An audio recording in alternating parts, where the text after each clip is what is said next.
Ma belle-mère a menti en disant que j'avais volé la voiture dans son dos, alors mon père m'a mis à la porte alors que j'étais alité après un accident. 2 ans plus tard, ils voulaient que j'assiste à leur renouvellement de vœux. Il y a 2 ans, j'ai eu un terrible accident de voiture. J'ai été percuté par un camion dont le conducteur était ivre. Ça a été très grave pour moi parce que je suis resté complètement alité pendant 3 mois après cet accident. Je ne pouvais vraiment pas bouger un muscle, même si j'essayais, parce que tout me faisait extrêmement mal. J'étais très abîmé, mais cela ne semblait même pas importer parce que mon père m'a quand même mis à la porte. J'avais 18 ans à l'époque et j'avais pris la voiture pour m'entraîner à conduire pour mon examen de permis de conduire, qui était dans quelques jours lorsque j'ai eu l'accident. Je n'avais même pas emmené la voiture très loin, j'étais dans le quartier quand c'est arrivé. J'avais explicitement demandé la permission à ma belle-mère, car mon père avait été très clair que je devais demander à au moins un de mes parents avant de sortir la voiture dans n'importe quelle situation. Alors je lui ai demandé car mon père était au travail et elle m'a dit que je pouvais prendre la voiture. Mais plus tard, elle a changé l'histoire pour faire croire que je sortais voir mes amis et que, juste pour faire le malin, j'avais pris la voiture sans lui demander. Mon père a choisi de la croire sans même entendre ma version de l'histoire et m'a mis à la porte. Ma belle-mère a toujours été bizarre avec moi, mais je ne m'attendais jamais à ce qu'elle mente à mon père à propos de quelque chose comme ça et qu'elle me mette à la porte parce que c'était extrême. Elle faisait partie de ma vie depuis que j'avais 4 ans et ma mère biologique n'a jamais été présente. Après m'avoir donné naissance, elle a simplement décidé qu'elle ne voulait plus être mère et a renoncé à ses droits parentaux. Elle et mon père n'étaient jamais mariés, donc c'était plus facile pour elle de partir. Mon père était prêt à accepter la responsabilité et à me lever seul, donc il n'a jamais questionné cela. Elle n'a jamais essayé de faire partie de ma vie et j'étais heureux même quand mon père a commencé à sortir avec ma belle-mère quand j'avais 4 ans. Après 3 ans de relation, ils se sont mariés, mais à ce moment-là, j'ai réalisé que ma belle-mère n'avait aucun intérêt à être une mère pour moi, elle était juste la femme de mon père, rien de plus. Quand j'étais enfant, nous ne nous entendions pas particulièrement bien et elle m'évitait généralement. Mais à mesure que j'ai grandi, nous nous entendions encore moins bien et nous nous disputions fréquemment. Même lorsque les disputes étaient à propos de choses insignifiantes, elle les portait à des niveaux extrêmes et se plaignait ensuite à mon père de mon comportement terrible, et il prenait toujours son parti, ce qui était très frustrant parce que c'est elle qui provoquait les disputes inutilement. Nous n'étions déjà pas en bons termes et j'étais heureux d'aller à l'université dans quelques mois, mais cela n'a jamais eu lieu et j'ai fini par devoir emménager chez mes grands-parents parce que mon père ne voulait plus de moi. Cela n'avait rien à voir avec l'argent, car mon père était assez riche, il avait sa propre entreprise de papier et, en plus de cela, il avait une assurance maladie pour toute la famille et la voiture était également assurée. Je sais donc avec certitude que ce n'était pas une question d'argent. La seule chose qui l'a poussé à me mettre à la porte a été ce que ma belle-mère lui avait raconté sur la façon dont l'accident s'était produit. Elle avait inventé une histoire absurde sur le fait que je voulais sortir avec mes amis et me montrer, c'est pourquoi j'avais pris la voiture sans sa permission. Apparemment, elle lui a dit qu'elle l'avait su en m'écoutant en cachette et qu'elle m'avait même dit de ne pas faire ces choses après avoir entendu cette conversation, mais je l'avais ignoré et j'étais sorti de toute façon. Cela s'est produit après l'accident et les médecins avaient dit que je resterais alité pendant les prochains mois jusqu'à ce que je me rétablisse suffisamment pour reprendre une mobilité normale. Je souffrais déjà assez à cause de cela et de la douleur de l'accident, et ensuite, pour couronner le tout, ma belle-mère a commencé à inventer des histoires sur moi pour mentir à mon père. Pendant une semaine, nous avons discuté de ce qui était vrai et, finalement, j'ai perdu mon sang-froid et j'ai commencé à lui crier dessus et à l'appeler par beaucoup de noms. Je l'ai accusée d'être une menteuse et j'ai dit qu'elle était jalouse de ne pas pouvoir avoir mon père pour elle toute seule. J'ai dit qu'elle était folle d'accuser quelqu'un dans mon état de faire quelque chose que je n'avais même pas fait. Je pense que c'était la goutte d'eau qui a fait déborder le vase pour mon père et il a décidé de me transférer chez mes grands-parents, qui ont gentiment accepté de m'héberger. J'étais très bouleversé que mon père me mette à la porte alors que j'étais dans un état aussi terrible et je lui ai même dit que le fait qu'il choisisse ma belle-mère plutôt que moi signifiait que je ne le verrais jamais de la même manière. Et il a dit que j'avais apparemment besoin d'être discipliné et qu'il ne pouvait pas continuer à blesser sa femme juste parce que je ne savais pas comment me comporter et voulais être un gamin. Il était donc très clair pour moi qu'il avait pris son parti et décidé de croire la version de ma belle-mère de ce qui s'était passé parce qu'il ne me faisait pas confiance. C'était vraiment déchirant pour moi et après cela, j'ai décidé que je ne lui parlerai plus jamais. C'était une décision très difficile à prendre pour moi parce que depuis mon enfance, ce n'était que lui et moi. Ma belle-mère n'avait jamais vraiment fait partie de ma famille dans ma tête. Elle avait été là tout le temps, mais je ne l'avais jamais considérée comme faisant partie de la famille parce que je suis sûr que dans sa tête, elle ne me considérait pas non plus comme faisant partie de la famille. Cependant, après cette décision que mon père a prise, j'ai décidé qu'aucun des deux ne méritait d'être appelé famille, car c'est un grand mot qui implique de nombreuses responsabilités. Mon père avait essayé d'être là pour moi au début et je respectais cela, mais à la fin, il valorisait beaucoup plus ma belle-mère que moi. Après avoir emménagé chez mes grands-parents, ce sont eux qui ont pris soin de moi et ont même engagé une infirmière à plein temps pour m'aider. Ils étaient des gens formidables et j'avais toujours eu une bonne relation avec eux.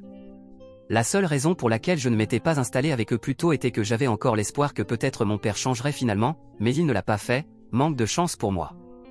Quoi qu'il en soit, ce sont des gens bien qui ont pris soin de moi et m'ont fait sentir vraiment aimé, car ils comprenaient que je traversais une très mauvaise période de ma vie. Ils ont essayé de faire en sorte que mon père me rende visite, mais ils trouvaient toujours des excuses. Parfois, il était trop occupé, d'autres fois, il était trop fatigué par le travail. Ainsi, pendant presque 2 mois, il ne m'a pas rendu visite une seule fois après l'accident et après m'avoir mis à la porte et transféré chez mes grands-parents. Finalement, même mes grands-parents se sont disputés avec lui à cause de son comportement et ont dit que ce n'était pas juste pour moi. Alors, mon père leur a dit qu'il n'avait pas l'intention de revenir en bon terme avec moi de sitôt parce qu'apparemment, ma belle-mère ne m'approuvait plus et lui avait donné un ultimatum pour choisir entre elle et moi, et il l'avait choisi. Il croyait que j'avais besoin d'apprendre à être une meilleure personne et à m'entendre avec les gens, et jusqu'à ce que cela se produise. Il ne voyait pas comment nous pourrions avoir une relation parce qu'il pensait que j'avais été un enfant très difficile à gérer ces derniers temps et qu'il ne pouvait plus supporter ce genre de comportement pour son propre bien et celui de sa femme.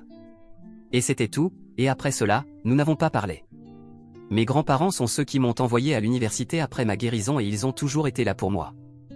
2 ans se sont écoulés depuis et je vais obtenir mon diplôme dans 1 an. J'essaie de continuer ma vie et cela a été difficile, mais j'ai de bons amis et des grands-parents pour me soutenir, donc c'est relativement plus facile pour moi, je suppose. Quoi qu'il en soit, je n'avais rien entendu de mes parents ces dernières années et jusqu'à récemment, je n'avais pas l'intention de revenir vers eux ou de faire quoi que ce soit pour perturber leur vie. Je vivais et je me débrouillais bien sans eux, mais je suppose que ma belle-mère a de sérieux problèmes mentaux parce qu'elle m'a contacté la semaine dernière pour me dire qu'elle et mon père allaient renouveler leurs vœux matrimoniaux dans quelques semaines et qu'elle voulait que j'assiste à cet événement.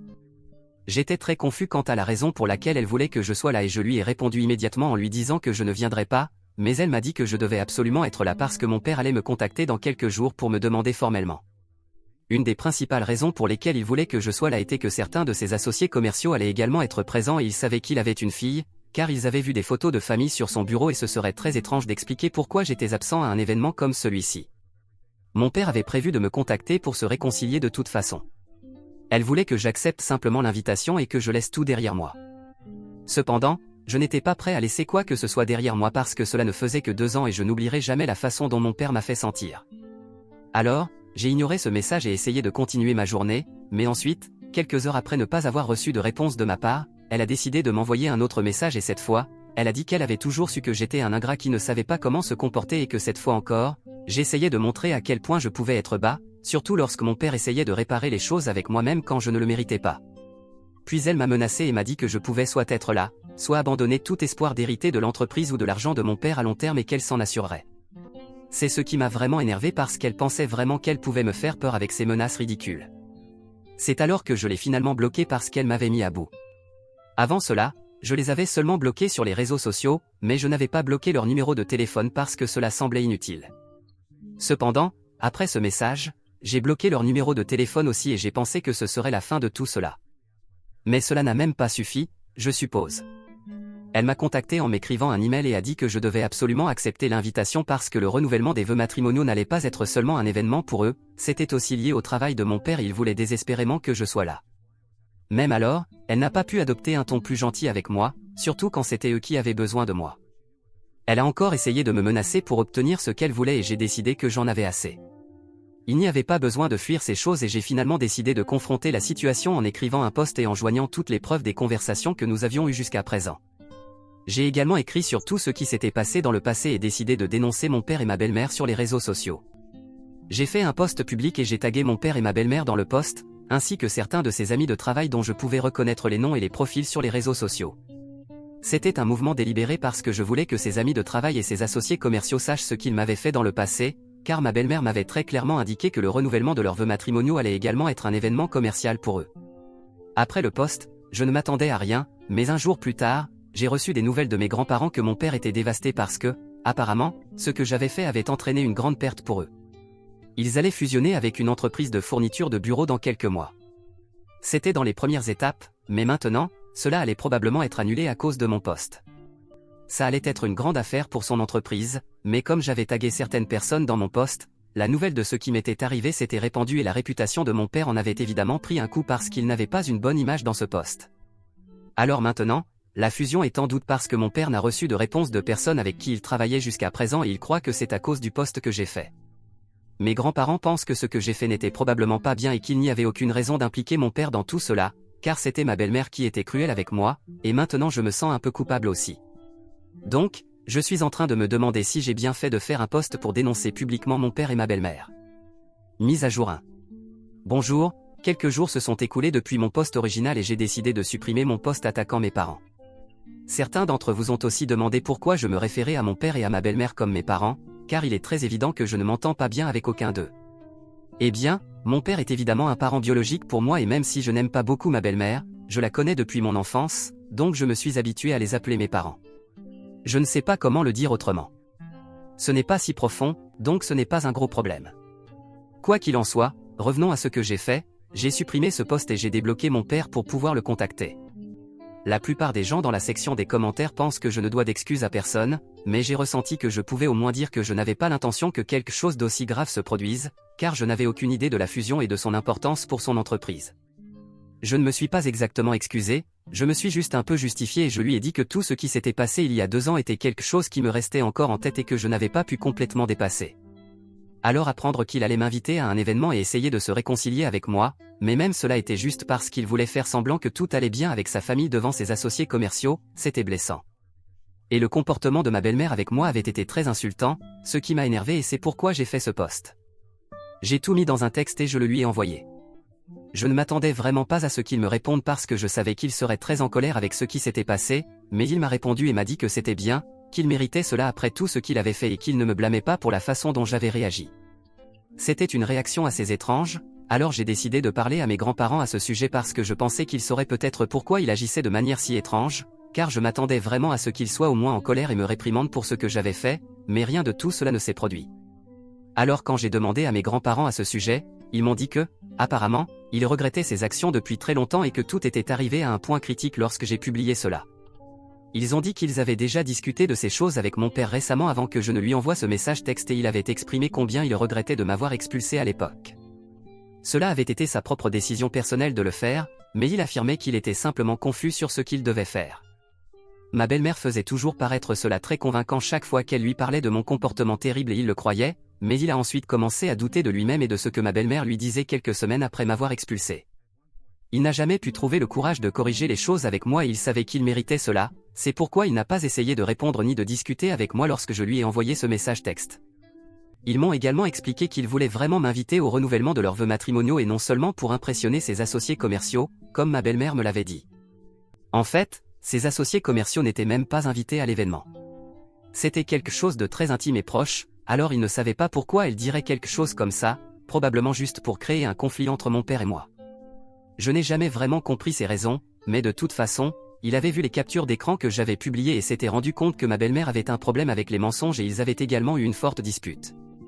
Il n'avait pas encore reçu de réponse des personnes avec lesquelles il devait fusionner, alors il supposait que cela serait annulé et recevrait un email formel ou quelque chose à ce sujet plus tard. Mais pour l'instant, sa vie personnelle était en ruine et c'est ce avec quoi il essayait de faire face en ce moment. Après avoir eu cette conversation avec mes grands-parents, je ne sais vraiment pas comment me sentir.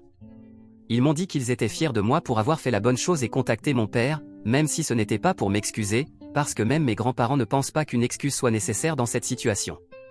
Il y avait eu un malentendu créé par ma belle-mère et j'avais simplement réagi comme n'importe quelle autre personne à ma place, mais au moins, j'avais eu la courtoisie de le contacter et d'essayer de réparer les choses avec lui, donc ils appréciaient cela. Cependant, je ne sais tout simplement pas comment me sentir à propos de la situation avec mon père et moi.